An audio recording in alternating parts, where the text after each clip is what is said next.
नमस्कार, मैं ठाकुर अमित राठौर। आप देख रहे हैं सतर्क भारत का सबसे चर्चित शो जनता की आवाज। हमारे साथ हैं जगजीत सिंह जी गोल्डी, जो एक ब्लड मैन के नाम से पूरे शहर में मशहूर हैं। आप किसी परिचय के मोहताज नहीं हैं। आप लगातार सेवा देते आए हैं। कभी भी किसी को भी आवश्यक होता है, यदि ब्लड की जरूरत पड़ती है, आप सबसे आगे आते हैं। और जितने भी इस शहर में युवा हैं जो इस फील्ड में काम कर रहे हैं, सबके प्रेरणा स्रोत हैं आप। बहुत बहुत धन्यवाद आपका, बहुत बहुत स्वागत है आपका। धन्यवाद। समाज सेवा के लिए इतनी कठिन समाज सेवा आप करते हैं, ब्लड डोनेशन का काम कराते हैं, इसकी प्रेरणा आपको कब मिली? समाज के प्रति इस जिम्मेदारियों का एहसास आपको कब हुआ? कब इस फील्ड में आप आगे आए? सर, इस बात को तो हो गया लगभग 29 साल हो गए हमें इस सेवा में जुड़े हुए। और शुरुआत हुई थी, मेरे फ्रेंड हैं उनके मामा जी ने, जो एक क्लब चलाते थे और ब्लड डोनेशन के लिए काफ़ी अच्छा काम कर रहे थे। उन्होंने एक बहुत मोटा रजिस्टर तैयार कर रखा था, लेकिन अचानक जब हम लोग किसी मीटिंग में बैठे हुए थे तो वहाँ पर कोई लेडीज़ आई, उनको ब्लड की आवश्यकता थी। तो अब ब्लड की रिक्वायरमेंट आई तो मामा जी ने, हम उन्हें मामा जी ही बोलते हैं, तो मामा जी ने एक रजिस्टर खोला और उसमें ब्लड के लिए जब सर्च करने लगे और जब फ़ोन किया, लगभग 8-10 फ़ोन कर दिए। कई लोगों ने बोला मैं बाहर हूँ, कई लोग कि मैं ब्लड डोनेट नहीं कर सकता। तो बहुत मुश्किल से जाके चलो वो ब्लड का अरेंजमेंट हो गया उनके लिए उस समय। तब मैंने उनसे, मामा जी से कहा था, मामा जी अब मैं एक लिस्ट तैयार करूँगा और ऐसी लिस्ट कराऊँगा कि सब लोग, किसी को परेशान होने की जरूरत नहीं पड़ेगी, सबको ब्लड आराम से मिलेगा। कितने वर्ष हो गए? लगभग 29 साल हो गए यहाँ पर इस बात को। 29 वर्ष से आप सेवा दे रहे हैं। हाँ जी, हाँ जी। स्टार्टिंग तो ऐसी थी कि बस किसी को ब्लड चाहिए होता था, यहाँ ब्लड बैंक भी नहीं होते थे, तो हमें कभी मुरादाबाद लेके जाना पड़ता था बाइक से, कभी बरेली। तो ऐसे लोगों को ले जाके हम ब्लड डोनेट कराते थे, टेस्टिंग यहाँ पे करा लेते थे। उसके बाद धीरे धीरे करके ऐसे हम बढ़ते गए। देखा जाए कि ब्लड के लिए लोग आगे नहीं आते हैं, ब्लड डोनेशन के लिए लोग आगे नहीं आते हैं, ना कोई फैमिली से आता है, तो आप इतना बड़ा डोनेशन कैसे मैनेज करते हैं? कैसे लोगों की मदद कर पाते हैं? सर, इसमें कहना चाहूँगा कि सबसे पहले तो मैं अपने परिवार का शुक्रिया करना चाहता हूँ कि मेरे परिवार ने मुझे बहुत समय दिया और कहा भी कि आप फुल समय, आप सेवा के टाइम पे फुल टाइम दो, कोई दिक्कत वाली बात नहीं है। परिवार का सहयोग बहुत ज़रूरी होता है इसमें। और ब्लड के लिए अगर किसी को रिक्वायरमेंट आती हैं तो हम लोग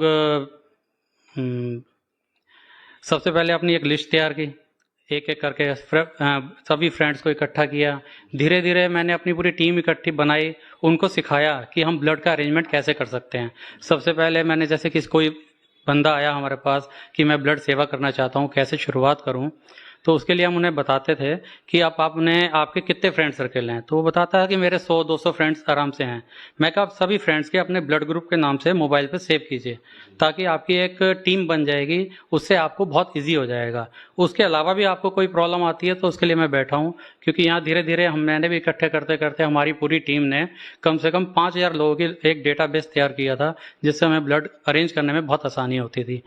और धीरे धीरे हमारी टीम इतनी पेड़ की तरह ऐसे ग्रो कर गया, टहनियों की तरह, कि रामनगर, देहरादून, रुद्रपुर, खटीमा, रुद्रपुर से उत्तराखंड से बाहर भी मुरादाबाद, रामपुर, बरेली, इस सब जगह हमारी टीम इस वक्त ऐसे स्टैंड हुई।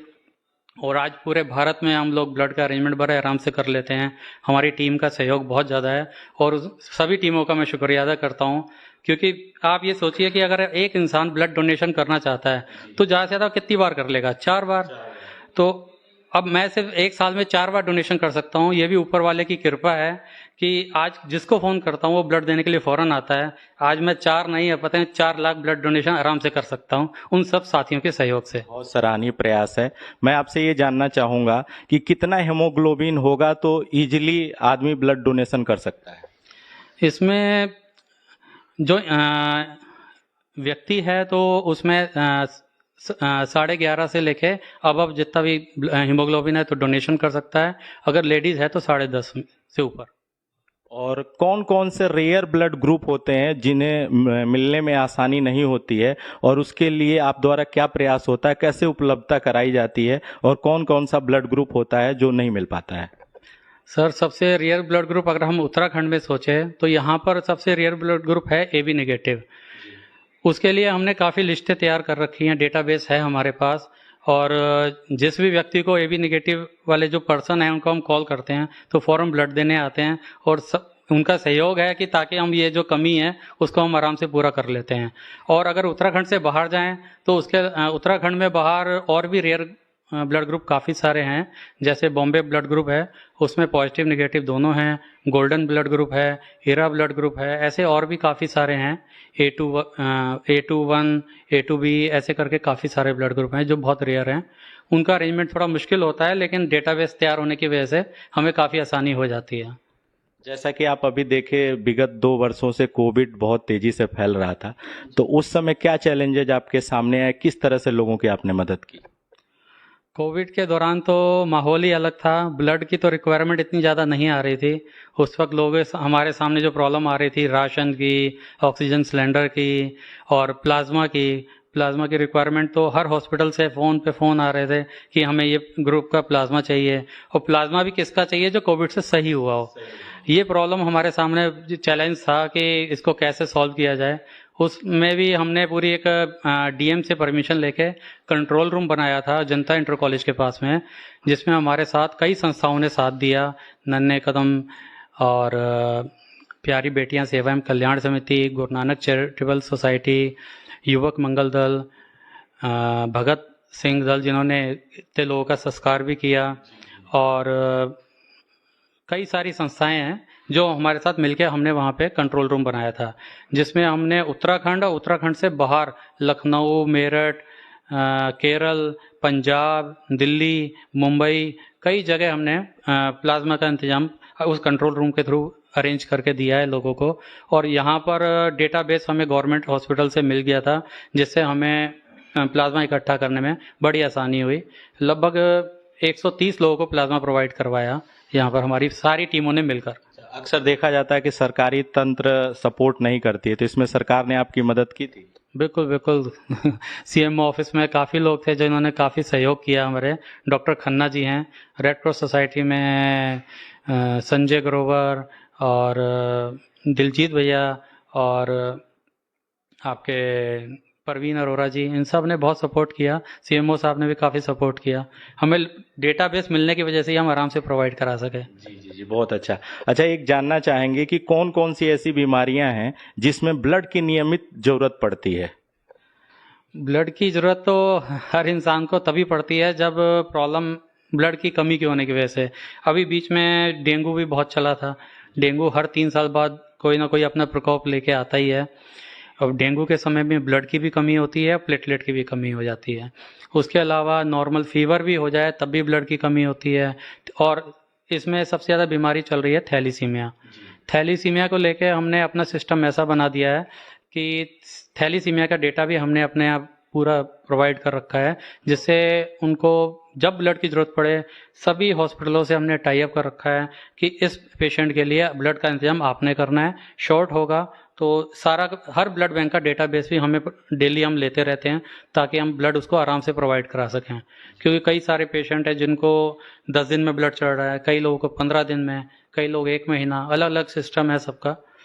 तो इसमें थोड़ी प्रॉब्लम आती है। अभी एक नया पेशेंट आया है जिसमें हमारे संजय आर्य जी हैं, काफ़ी अच्छा एक्टिव हैं उस चीज़ को लेके।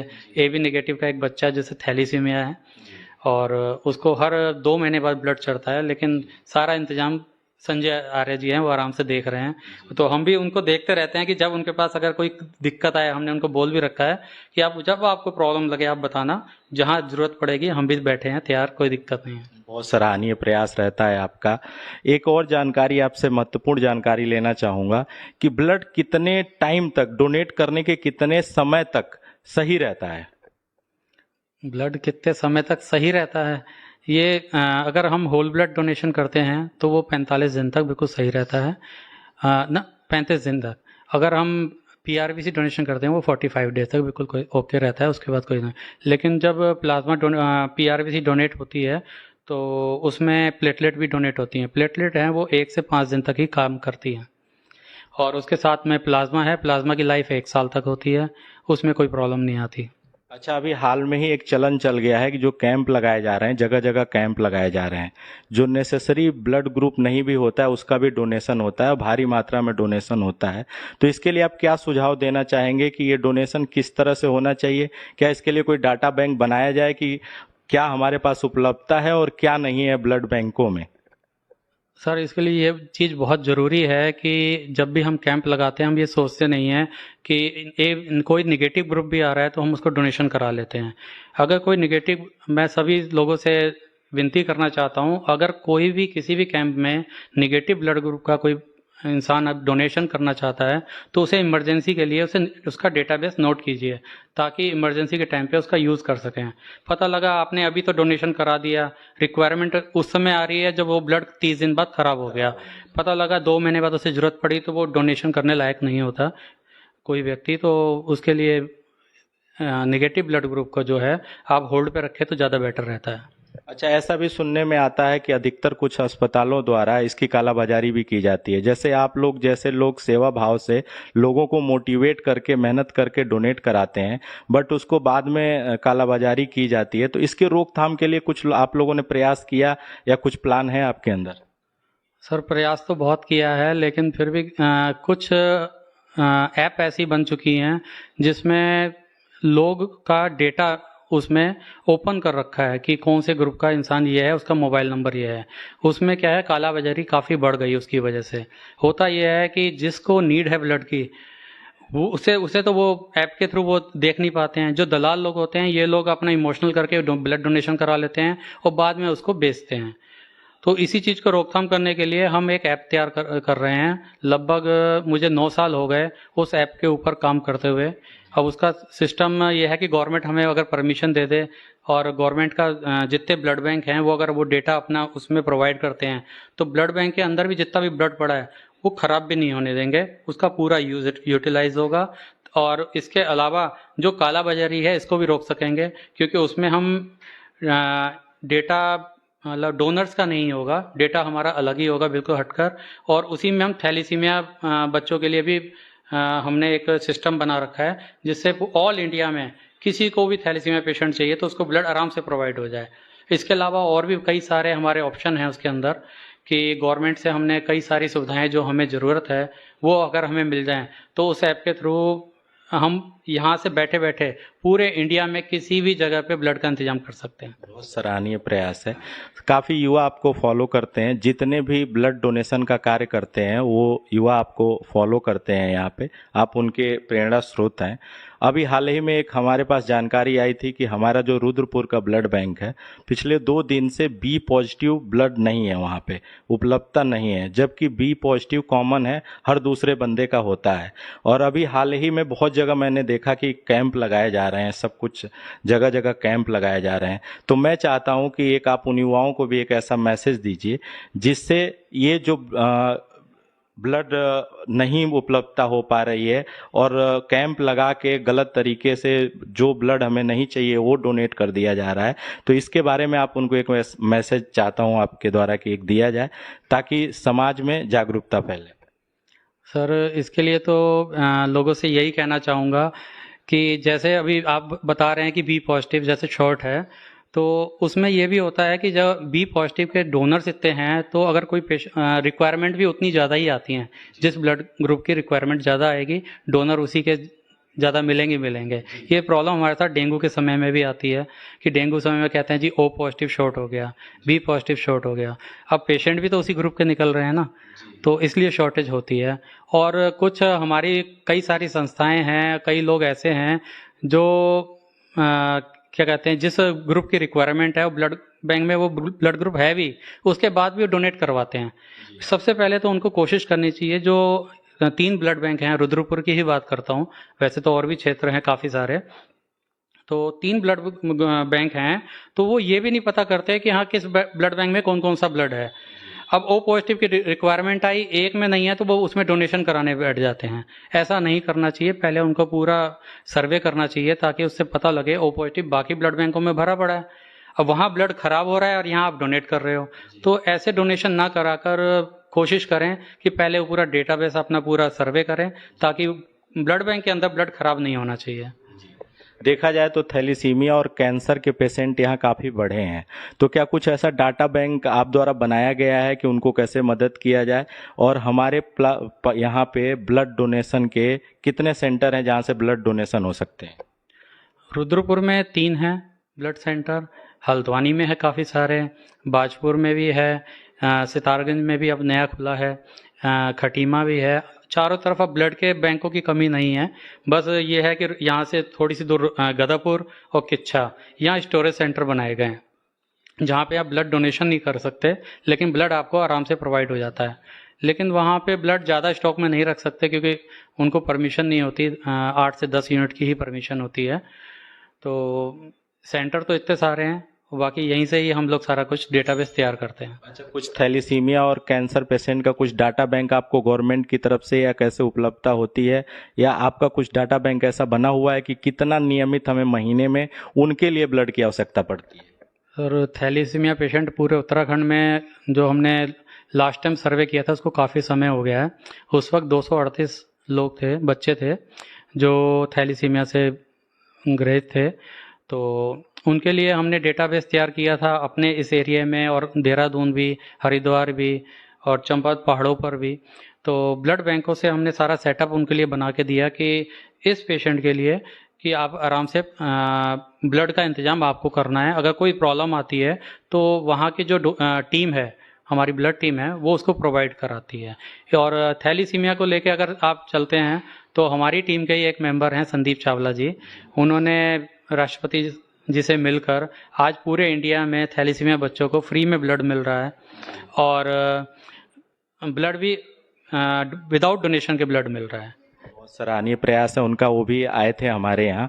अच्छा, वैसे तो आपको सेवा भाव विरासत में मिली, आप सिख हैं, तो आपको ये विरासत में मिली हुई आप सेवा भाव के लिए आप लोग जाने जाते हैं, लेकिन फिर भी आपका कोई आइडियल रहा हो जिससे आप प्रेरित हुए हों? देखिए, आइडियल तो मेरे पापा हैं। वो क्या करते हैं, आज की डेट में लोगों के जितने भी बुजुर्ग लोग हैं उनके घुटनों में बहुत पेन रहता है, तो वो इस टाइम पे अपने आप ही मतलब अपना जंगल में और कई जगह से वो जड़ी बूटियां इकट्ठी करके लाते हैं और उसे उबाल के एक लिक्विड तैयार किया है ताकि लोगों को फ्री में प्रोवाइड करते हैं, वो बांटते हैं फ्री में। और सेवा भाव तो हमारे खानदान से ही है और पापा शुरू से करते ही आ रहे हैं, उनको देख कर ही हम भी लोग भी आगे बढ़े हैं। और बाकी उससे पहले हमारे गुरुजी ने तो वैसे ही पूरा सिस्टम ही हमारा योगदान ही सिस्टम रहा है। जी, मैंने पहले ही बताया कि आप जहाँ से आते हैं वो सेवा भाव के लिए ही जाना जाता है। अब मैं आपसे एक अंतिम प्रश्न पूछना चाहूँगा कि आप हमारे चैनल के माध्यम से आप युवाओं को क्या प्रेरणा देना चाहेंगे? देखिए, अभी तक मैं जितना भी ब्लड डोनेशन करता आया हूँ इसी बेस पे करता आया हूँ कि मैं पूरे रुद्रपुर और आसपास के जितने लोग भी, जितनी भी पब्लिक जिनको ब्लड की आवश्यकता होती है, मैं उन्हें एक परिवार के रूप में देखता हूँ। क्योंकि जब भी मैं ब्लड डोनेशन से जब से जुड़ा हूँ उनसे मेरा एक खून का रिश्ता जुड़ गया है। तो जब खून का रिश्ता जुड़ा है तो फिर उसे प्रॉपर निभाना है ही निभाना होता है। तो जिसको भी ज़रूरत पड़ती है तो सबसे पहले ब्लड डोनेशन तो करना ही है। और आप लोगों से भी विनती है कि किसी को भी ब्लड की ज़रूरत हो तो कृपया इस मामले में सबसे आगे आएँ। कई लोग डराते हैं, पेरेंट्स डराते हैं अपने बच्चों को कि प्लेटलेट डोनेट करेगा तो प्लेटलेट कम हो जाएंगी। कई लोग डराते हैं, ऐसा नहीं होता। मुझे भी डेंगू हुआ, डेंगू से पहले मैंने प्लेटलेट डोनेट की थी, मेरी प्लेटलेट थी 1,99,000 जब मैंने डेंगू के समय प्लेटलेट डोनेट की। एक हफ्ते बाद तुरंत मुझे भी डेंगू हो गया। जब डेंगू हुआ मैंने प्लेटलेट दोबारा चेक कराई तो मेरी प्लेटलेट 2,68,000 थी। प्लेटलेट देने के बाद प्लेटलेट बहुत स्पीड से बढ़ती हैं, इसमें डरने की जरूरत नहीं है। लोग डराते हैं कि प्लेटलेट कम हो जाएंगी तो प्लेटलेट डोनेट करेगा, ऐसा कुछ नहीं है। प्लेटलेट उतनी ही स्पीड से बढ़ती हैं। मेरे साथ भी ऐसा हुआ था कि मैंने डोनेट किया और मुझे 2-3 दिन बाद हो गया, बट रिकवर मैं घर से ही हो गया था।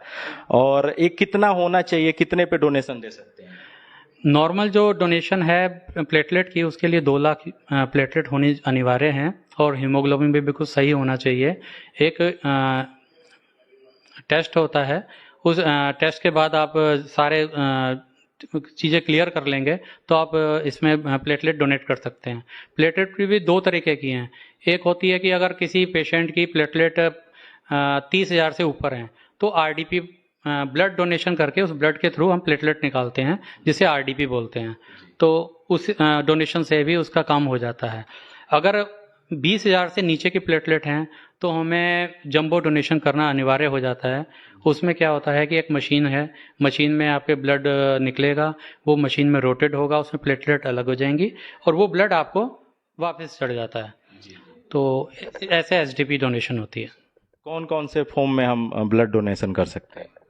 ब्लड डोनेशन में एक होता है होल ब्लड, जिसमें आप नॉर्मल ब्लड डोनेशन कर सकते हैं, जिससे 350 ml ब्लड निकलता है।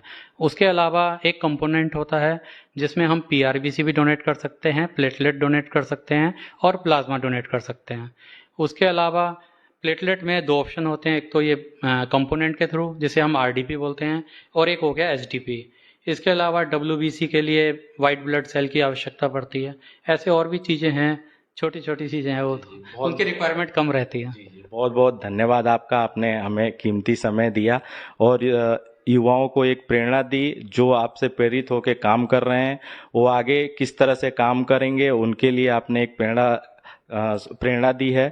मैं बहुत बहुत धन्यवाद करना चाहूँगा। जुड़े रहिए सतर्क भारत के साथ। हम फिर एक असाधारण आवाज़ के साथ कल फिर उपस्थित होंगे। धन्यवाद।